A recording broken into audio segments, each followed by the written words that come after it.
Hello students, welcome to my YouTube channel brilliant galaxy classes. तो पिछली video में हमने प्रश्नावली 5.3 का प्रश्न 19वां और 20वां हल किया था। तो आज हम उसके आगे की प्रश्नावली अर्थात प्रश्नावली 5.4 ऐच्छिक को हल करेंगे। तो देखिए, एक समांतर श्रेणी दी गई है का कौन सा पद सबसे पहला ऋणात्मक पद होगा। इस समांतर श्रेणी का कौन सा पद सबसे पहला ऋणात्मक पद होगा। तो हम देखते हैं इसको।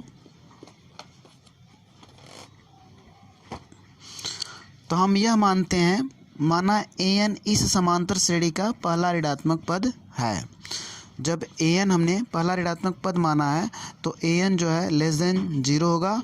an बराबर a plus n minus 1 d is greater than 0। देख पा रहे हैं आप, a प्रथम पद 121 प्लस n हमें निकालना है, वह पद किस नंबर पे आ रहा है।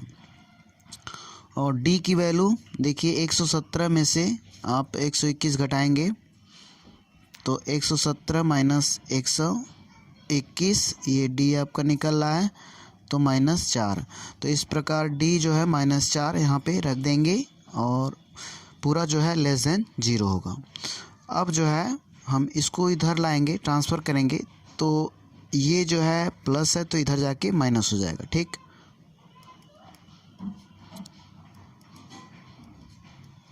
तो यहाँ पे -121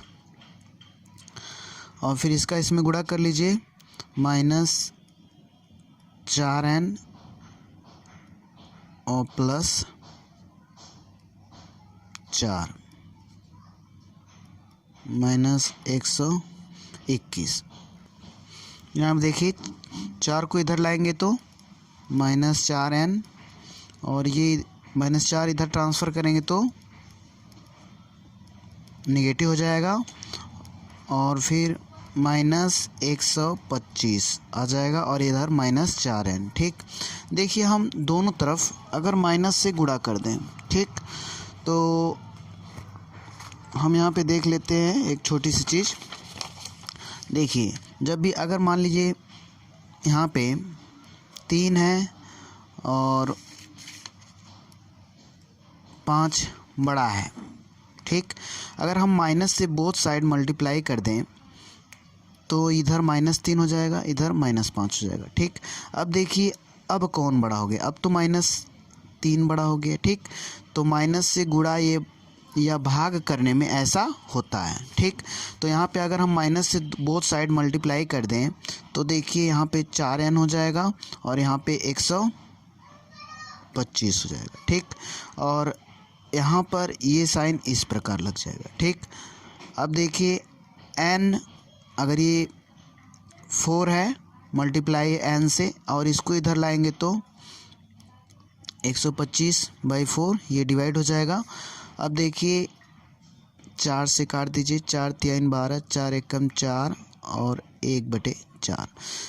आप जानते हैं कि n कभी भी बटे में नहीं हो सकता और देखिए यहाँ पे लिखा भी गया है n is greater than 31 and 1/4 या 31 सही 1/4 से बड़ा है, अर्थात n की वैल्यू क्या होगी, n बराबर 32 हो जाएगा। ठीक, तो आप देख पा रहे हैं इस प्रकार n की वैल्यू निकली।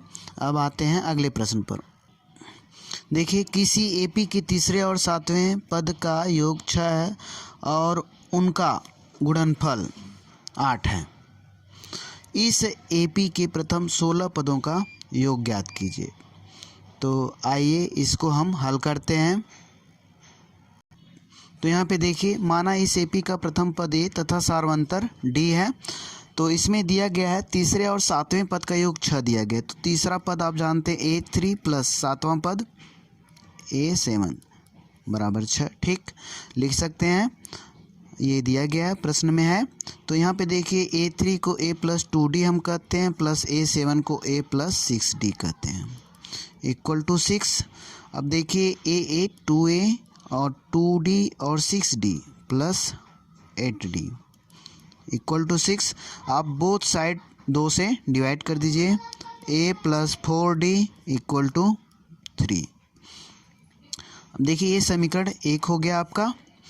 अब देखिए दूसरे प्रश्न में क्या कहा गया है। देखिए यहाँ पे आप a बराबर भी निकाल सकते हैं, तो a बराबर ही निकाल लीजिए। देखिए ये 4d अगर a के इसमें लिखें, a बराबर लिखें तो 3 - 4d हो जाएगा। ठीक, तो ये इसको आप समीकरण 1 बना लीजिए। ठीक, तो a बराबर 3 - 4d या 4d बराबर 3 - a भी लिख सकते हैं, तो आप दोनों लिख सकते हैं। ठीक, तो हमने a बराबर लिखा। अब यहाँ पे देखिए उनका गुणनफल 8 है, अर्थात तीसरे पद और सातवें पद का गुणनफल कितना है, 8 दिया गया है। तो a3 × a7 = 8 है। तो देखिए हम यहाँ पे a3 को क्या लिखेंगे, a + 2d और यहाँ पे a + 6d = 8 गुणनफल है। तो यहाँ पे a + 2d दिया गया है, तो a की वैल्यू देखिए यहाँ पर हम रख सकते हैं, तो आप रख दीजिए 3 - 4d और प्लस 2d ये है, और यहाँ पे a की वैल्यू रखिए 3 - 4d और प्लस 6d = 8। देखिए अब यहाँ पे हमने इसको हल किया तो कितना मिला, 3 - 2d, क्योंकि इसको हल करेंगे तो -2d। ठीक, अब देखिए इसको हम हल करेंगे तो 3 + 2d, और फिर यहाँ पे देखिए a - b a + b हम कह सकते हैं a का स्क्वायर - b का स्क्वायर। अब यहाँ पे 3 × 3 = 9 - 4d² = 8। अगर हम 4d² बराबर निकालें या माइनस से गुणा कर दें तो यहाँ पे देखिए 4d² - 9 = -8, या हम 4d² कह सकते हैं, इधर जाएगा तो -8 और +9।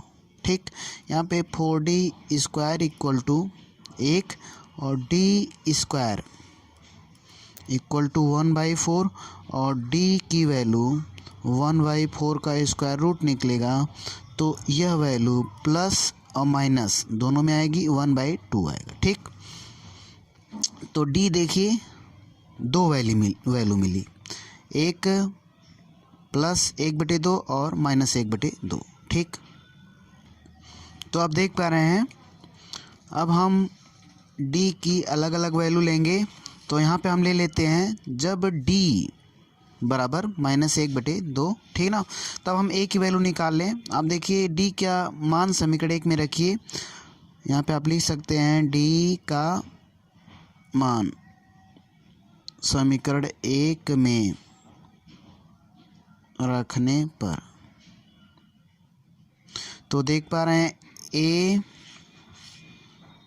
बराबर 3 - 4d है, और यहाँ पे a = 3 की वैल्यू d की वैल्यू 4 और -1/2। ठीक, यहाँ पे अब अगर आप हल करेंगे तो यहाँ पे 3 2 से 2 कटेगा और +2 हो जाएगा, ये 5। ठीक, तो देखिए जब हमने d -1/2 लिया तो a बराबर 5 आया। तो इस प्रकार समांतर श्रेणी क्या बनेगी, समांतर श्रेणी जब a और d मालूम है तो समांतर श्रेणी आराम से हम लिख सकते हैं। तो a 5 है। ठीक, अब -1/2 अगर इसमें हम जोड़ेंगे तो ये 4 से 1/2 या 4.5, फिर -1/2 इसमें जोड़ेंगे तो ये 4 हो जाएगा। इस प्रकार समांतर श्रेणी ये बन गई। ठीक, अब केस 1 में हम योगफल निकालते हैं। कहा गया प्रश्न में 16 पदों का योग निकालिए। देखिए यहाँ पे प्रश्न एक बार हम आपको और दिखा दे रहे हैं। तो इस AP के प्रथम 16 पदों का योग ज्ञात कीजिए। ठीक, तो तीसरे और सातवें पद का योग दिया गया था और उनका गुणनफल दिया गया था। ठीक, तो यहाँ पे देखिए पहले केस में AP जो बनी है ये बनी है, तो इसमें हम 16 पदों का योग निकालना है। तो हम 16वां पद पहले निकाल दे रहे हैं। हम n/2 a प्लस एल वाले फार्मूले का यूज करना चाहते हैं, इसलिए आपको a16 निकालना पड़ेगा। तो a16 निकालने के लिए a प्लस 15d आप जानते हैं, तो a भी आपको दिखाई दे रहा है 5 और प्लस 15 और d की वैल्यू -1/2। ठीक, यहाँ पे देखिए 5 और यहाँ पे -15/2 हो जाएगा। इसको हम हल करेंगे तो 2 × 5 = 10, 10 में से 15 घटाएंगे तो -5/2। ठीक, हम डायरेक्ट घटा सकते हैं। अब देखिए 16वां पद आ गया और आपको S16 निकालना है। तो S16 के लिए आप जानते हैं कौन सा फार्मूला बोल दे रहे हैं हम। ठीक, n/2 a प्लस एल वाला फार्मूला हम यूज़ करेंगे, या हम एक जगह लिख के दिखा दे रहे हैं आपको। तो यहाँ पे देखिए Sn बराबर n/2 a plus L, L अंतिम पद या an कह सकते हैं। ठीक, तो यहाँ पे देखिए 16 n की जगह हम रखेंगे तो 16/2 प्रथम पद 5 और प्लस अंतिम पद -5/2।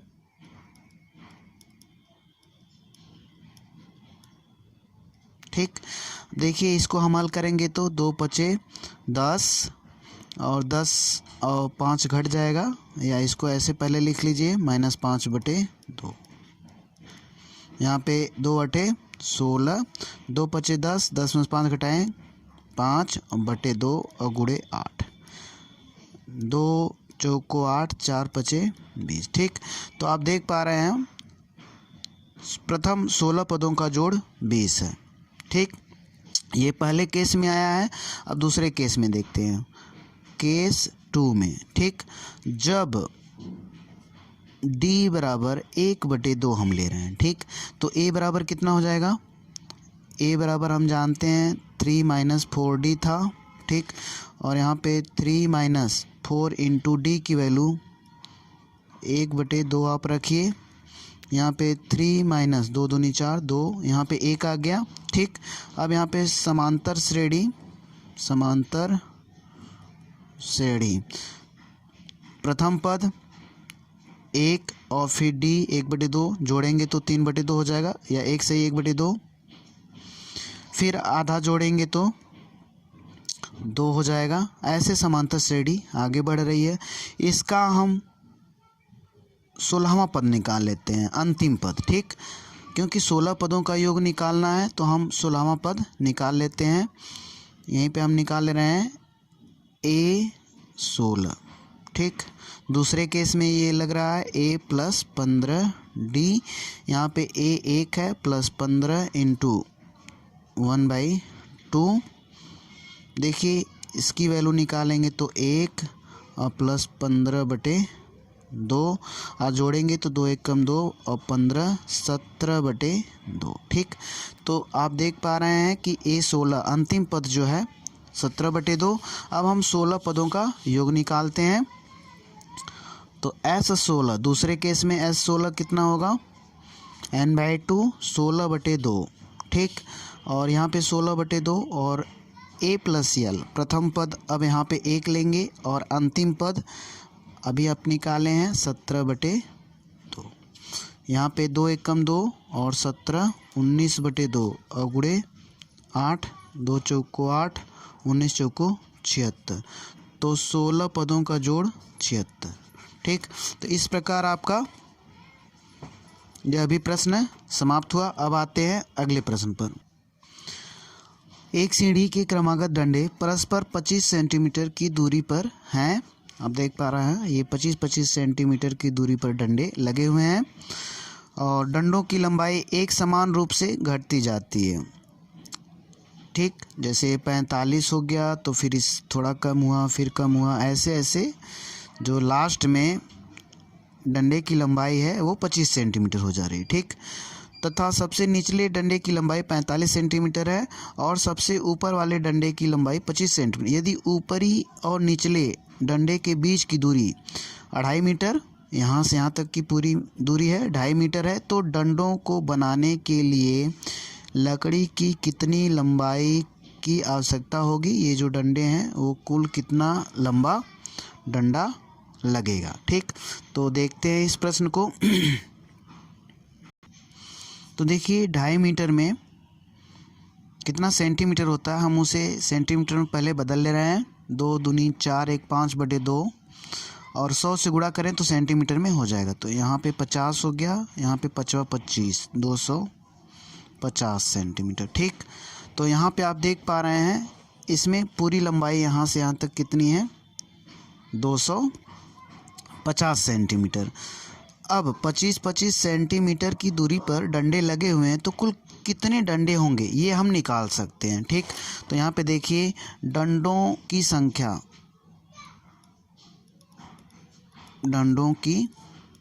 संख्या, ठीक, जो कि सीढ़ी में लगे हुए हैं।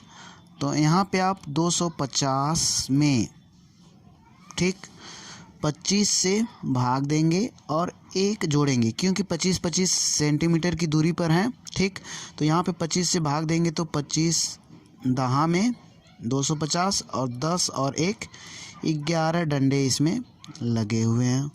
अब हमें इन डंडों की कुल लंबाई निकालनी है। देखिए जैसे आप यहाँ पे थोड़ा सा कन्फ्यूज़न होगा आपको कि एक जोड़ा क्यों गया है, तो यहाँ पे हम दिखा सकते हैं आपको। अगर यहाँ से मान लीजिए कि यहाँ से यहाँ तक 50 सेंटीमीटर की दूरी है और 25-25 सेंटीमीटर की दूरी पर डंडे हमने लगाना शुरू किया, तो कुल डंडे आप देख सकते हैं। यहाँ पे एक डंडा यहाँ पे लगेगा तो 25 सेंटीमीटर की दूरी पर लगेगा, फिर तो 2 डंडे इसी में हो गए, फिर 25 सेंटीमीटर की दूरी पे यहाँ पे भी 25 सेंटीमीटर की दूरी पे लगेगा। ठीक, तो तीसरा डंडा हो जाएगा। तो इस प्रकार देख पा रहे हैं आपकी 3 डंडे हो गए। 50 सेंटीमीटर की दूरी में 3 डंडे लगे हुए हैं, और इसको अगर न्यूमेरिकल तरीके से निकालें तो 50/25 करेंगे। ठीक, जितनी दूरी पर लगे हुए हैं, और फिर आया 2 और 1 उसमें जोड़ेंगे, तब हमें 3 डंडे मिलेंगे। ठीक, इस प्रकार 250 सेंटीमीटर की दूरी में 11 डंडे लगेंगे। ठीक, अब आप देख पा रहे हैं जब 11 डंडे लगे हैं तो ये पहले डंडे की लंबाई 45 सेंटीमीटर है और दूसरे की हमें नहीं मालूम है। ठीक, तो ये ए हो गया और ये अंतिम डंडे की लंबाई एल हो गया। ठीक, तो देखते हैं ए और एल हमें मालूम है। यहाँ पे आप देख रहे हैं कि प्रथम पद ए 45 सेंटीमीटर, ठीक ना, पहले डंडे की लंबाई 45 सेंटीमीटर, और एल जो है अंतिम डंडे की लंबाई 25 सेंटीमीटर। ठीक, तो हमें कुल डंडों की लंबाई निकालना है, तो एस एन निकालना है। एन यहाँ पे हमें क्या मालूम हुआ, एन जो है 11, ठीक ना, 11 डंडे हैं तो एन 11 हो गया। तो आप एस एन देखिए आराम से निकाल सकते हैं, यस 11 कर लीजिए आप, तो 11/2 और ब्रैकेट में ए प्लस एल होता है, तो ए जो है 45 और एल जो है 25। ठीक, यहाँ पे हमने कौन सा फार्मूला यूज़ किया है आप देख सकते हैं, SN = n/2 और A + L को यूज किया है। ठीक, तो यहाँ पर जोड़ेंगे 45 और 25 70 और यहाँ पे 11/2 कर लीजिए। ठीक, तो कुल डंडों की हम लंबाई निकाल रहे हैं, 2 से काट दीजिए 35 और 11 × 5 = 55, 11 × 33, 33 और 5 38। तो इस प्रकार कुल डंडों की लंबाई 385 सेंटीमीटर होगी। ठीक, अब आते हैं अगले प्रश्न पर। तो आप देख पा रहे हैं एक पंक्ति के मकानों को क्रमागत रूप से संख्या 1 से 49 तक अंकित किया गया है। दर्शाइए कि x का ऐसा मान है कि x से अंकित मकान से पहले के मकानों की संख्याओं का योग उसके बाद वाले मकानों की संख्याओं के योग के बराबर है। तो x का मान ज्ञात कीजिए। देखिए हम इसको इस एक चित्र बनाएंगे और उसमें समझाएंगे तो आपको समझ में आएगा कि इस प्रश्न में कहा क्या गया है। तो आप देख पा रहे हैं ये सब घर बने हुए हैं, 1 से 49 तक घर बने हुए हैं, इन पे नंबर डाला गया है। जैसे पहले पे 1 है तो दूसरे पे 2 है, तीसरे पे 3 है, इस प्रकार नंबर डाला गया है। इसमें ये कहा गया है कि कोई एक घर पे ऐसा नंबर है जो इसके पहले के जितने नंबर हैं, इसके पहले जितने घर हैं उनके अगर नंबर को जोड़ा जाए तो उसके बाद वाले जितने घर हैं उन पे अंकित नंबरों के योग के बराबर है। तो उस घर पे जो नंबर है उसको आपको बताना है, ठीक ना। तो यही प्रश्न कहा गया है। एक बार मैं और आपको बता देना चाहता हूँ। इस प्रश्न में कहा गया है कि ये सब घर हैं और इन पे नंबर अंकित किया गया है। तो ठीक एक ऐसा भी घर है जिसके पहले के घरों पर जो नंबर है अगर उसको जोड़ा जाए और उस घर के बाद वाले जितने घर हैं उनके नंबरों को जोड़ा जाए तो बराबर होता है। तो वह घर पे, उस स्पेशल घर पे जो नंबर है उसको आप बताइए वो चौथा नंबर है। तो मान लेते हैं कि यह घर जो है, इस घर पर वह नंबर x अंकित है, ठीक। तो यहाँ पे यहाँ से यहाँ तक का हम जोड़ निकाल ले रहे हैं, ठीक। तो हम देखिए प्रथम पद 1 है और दूसरा पद 2 है।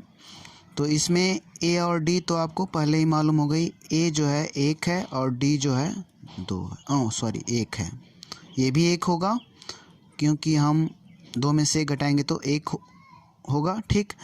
अब देखिए यहाँ से यहाँ तक का हम जोड़ निकाल ले रहे हैं और क्या होगा, s और x माइनस 1, ठीक। देखिए ये x माइनस 1 कहाँ से आ गया। अगर इस वाले घर पे जो कि स्पेशल घर है और इसके इधर जितने भी घर हैं उन पे जो नंबर हैं उनका जोड़ जो है इसके बाद वाले घर पे अंकित नंबरों के जोड़ के बराबर है। तो यहाँ पे जो x अगर नंबर है वह नंबर जो है x है उस घर पे, तो इसके पहले वाले घर पे जो नंबर अंकित होगा उससे 1 कम होगा क्योंकि 1 बढ़ रहा है, ठीक। और इसके बाद वाले घर पे जो नंबर अंकित है वो 1 ज़्यादा होगा। तो यहाँ से यहाँ तक का जोड़ जो है x माइनस 1 आएगा, ठीक। और ये बराबर किसके है, इसके बाद वाले जितने भी घर हैं उस पे जो नंबर है उसके योगफल के बराबर है। तो हम यहाँ पे इसका योगफल हम कैसे निकालेंगे, ठीक। इसका योगफल तो हमने आराम से निकाल दिया कि प्रथम पद ये अंतिम पद है, ठीक। तो हम कह सकते हैं s x माइनस 1, n कितना है, x माइनस 1 है, ठीक। तो यहाँ तक के नंबर का योग निकालना है तो आप कैसे निकालेंगे। देखिए यहाँ पे निकालने के लिए आप पूरा जोड़ पहले निकाल लीजिए। यहाँ से यहाँ तक का जोड़ निकालेंगे तो कितना आएगा, s 49, ठीक। माइनस इसमें से आप यहाँ तक का जोड़ घटाएंगे, 1 से x तक के घरों पे जो नंबर है उनका जोड़ हम घटा देंगे तो कह सकते हैं sx, ठीक। तो देखिए अब हम इसी को हल कर लेंगे तो x की वैल्यू आ जाएगी, ठीक। तो देखिए हम इसको हल कर रहे हैं, ये n है, x माइनस 1 तक के घरों पर x माइनस 1 तक के नंबरों को हम जोड़ रहे हैं। तो x minus 1 n/2 a plus l का फार्मूला लगा रहे हैं, x माइनस 1/2 और ब्रैकेट में प्रथम पद 1 और l जो है अंतिम पद x माइनस 1, ठीक। अब देखिए 49, यहाँ से यहाँ तक के नंबरों को हम जोड़ रहे हैं 1 से 49 तक। तो n/2 49/2 और फिर a प्लस l a 1 है और l जो है 49 है, ठीक। और फिर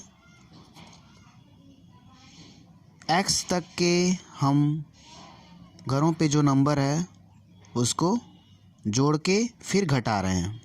तो देखिए sx क्या लिखेंगे, x/2 और ब्रैकेट में a प्लस l, तो a 1 है और l जो है x है। अब हम इसको हल कर लेते हैं। यहाँ पे देखिए ये तो कैंसिल हो जाएगा, तो x माइनस 1/2 इक्वल टू, ये देखिए 49 एक 50, 49/2 गुणे 50। यहाँ पे माइनस x/2 या x1 प्लस x पूरे का बटे 2 कर सकते हैं। देखिए यहाँ से कट गया, 25 आ गया, ठीक। अब यहाँ पर क्या बचा है, x माइनस 1/2। यहाँ पे देखिए अभी एक x बचा हुआ है, तो उसको भी हम लिख लें x, ठीक। और इक्वल टू यहाँ पर, या इसको हम इधर लेते हैं, प्लस कर लीजिए, ठीक। यहाँ पे x और 1 प्लस x/2 इक्वल टू, इसका इसमें गुणा कर सकते हैं। देखिए 25 9 225 के 5, 22 हासिल, 25 चौको 100, 122, ठीक। तो देखिए अब जो है इसको हम जोड़ लें, तो ये 2 हो गया, हर बराबर है, इसका इसमें गुणा होगा तो x² माइनस x, और यहाँ पे प्लस x और प्लस x², ये देखिए कट जाएगा, बराबर 1225, ठीक। x² 2x²/2 equal to 1225। यहाँ पे देखिए कट जाएगा, x² बराबर 1225, ठीक। तो x बराबर 1225 का वर्गमूल निकालेंगे तो ये आ जाएगा 35। तो x बराबर 35, देखिए प्लस 35 माइनस 35 दोनों होगा, लेकिन जो नंबर है वो पॉजिटिव है, ठीक ना, तो इसलिए 35 इसका जो है x की वैल्यू आएगी, 35 लेंगे, ठीक। तो आशा करते हैं आपको यह प्रश्न पूरी तरह समझ में आ गया होगा। तो अब आते हैं अगले प्रश्न पर। तो देखिए एक फुटबॉल के मैदान में एक छोटा चबूतरा है जिसमें 15 सीढ़ियां बनी हुई हैं। इन सीढ़ियों में से प्रत्येक की लंबाई 50 मीटर और वह ठोस कंक्रीट की बनी हुई है। प्रत्येक सीढ़ी में 104 मीटर की चढ़ाई है और 1/2 मीटर का फैलाव है, या चौड़ाई कर सकते हैं। इस चबूतरे को बनाने में लगी कंक्रीट का कुल आयतन परिकलित कीजिए, ठीक। तो आइए इसको हम हल करते हैं। तो यहाँ पे देखिए इस सीढ़ी की जो ऊंचाई है 1/4 मीटर है, और ये चौड़ाई जो है पहले सीढ़ी की हम देख रहे हैं, जो पहला स्टेप है, और इसकी चौड़ाई जो 1/2 मीटर है। लंबाई देखिए 50 मीटर सब सीढ़ियों की होंगी, ठीक। तो हम यह आसानी से पता कर सकते हैं कि पहली सीढ़ी में कितना कंक्रीट लगेगा, ठीक। दूसरी सीढ़ी में देखिए पहले का डबल कंक्रीट लगेगा, क्योंकि यहाँ पे ऊपर ही इसके बना हुआ है, ठीक। तो दूसरी सीढ़ी में ये तो पहले के बराबर ही ना होगा, नीचे वाला फिर उसके जस्ट ऊपर बन रहा है, तो दूसरी सीढ़ी में पहली सीढ़ी में लगे कंक्रीट का डबल यूज होगा कंक्रीट, ठीक ना। तो इस प्रकार आप समझ सकते हैं। उसी प्रकार जब तीसरी सीढ़ी बनाएंगे या तीसरा स्टेप बनाएंगे तो उसमें जो है जितना पहली सीढ़ी में कंक्रीट लगा है उसका 3 टाइम्स यूज होगा या 3 गुना यूज होगा कंक्रीट, ठीक। तो इस प्रकार ऐसे सीढ़ी बनती जाएगी, ठीक। तो देखिए हम कुल कंक्रीट कैसे निकालते हैं, देखिए इसको। तो पहली सीढ़ी को बनाने में लगा कंक्रीट का आयतन लंबाई गुणे चौड़ाई गुणे ऊंचाई, क्योंकि यह घनाभकार हो गई सीढ़ी, उसमें लंबाई भी है, चौड़ाई भी है और ऊंचाई भी है। तो 50 लंबाई, चौड़ाई 1/2 है और ऊंचाई 1/4 है, ठीक। तो इसका आयतन देखिए, हल कर लीजिए। यहाँ से 25 हो गया और देखा जाए तो 25/4 मीटर क्यूब इतना कंक्रीट लगा हुआ है। दूसरी सीढ़ी बनाने में लगा कंक्रीट, क्योंकि इसी का डबल होगा, तो 25/4 हो जाएगा, ठीक। या हम इसको कह सकते हैं, इसको रहने दीजिए, इतना मीटर क्यूब, ठीक, काटिए मत, इतना मीटर क्यूब। तीसरी सीढ़ी में 3 गुना हो जाएगा 25/4 का 3 गुना इतना मीटर क्यूब। ठीक, अब देखिए इसी प्रकार आगे बढ़ते जाएंगे। 15वीं सीढ़ी में जो कंक्रीट लगेगा वो 15, यहाँ पे भी आगे इसी प्रकार आगे बढ़ रहा है। जो 15वीं लास्ट सीढ़ी है उसमें कंक्रीट कितना लगेगा, 15 गुणे 25/4 और यहाँ पे मीटर क्यूब कह सकते हैं। ठीक, अब देखिए कुल कंक्रीट कितना लग रहा है। पहले में सीढ़ी में इतना लगा, दूसरे में इतना, तीसरे में इतना, इसी प्रकार आगे बढ़ रहा है। 15वें में इतना लगा। ठीक, तो यहाँ पर हम देख सकते हैं हमको सब जोड़ना है। ठीक, यहाँ पे पहला जो है, पहले सीढ़ी में 25/4 लगा है। ठीक, और दूसरे में कंक्रीट 2 गुणे 25/4 है और तीसरे में 3 गुणे 25/4 है। कुल 15 बार है।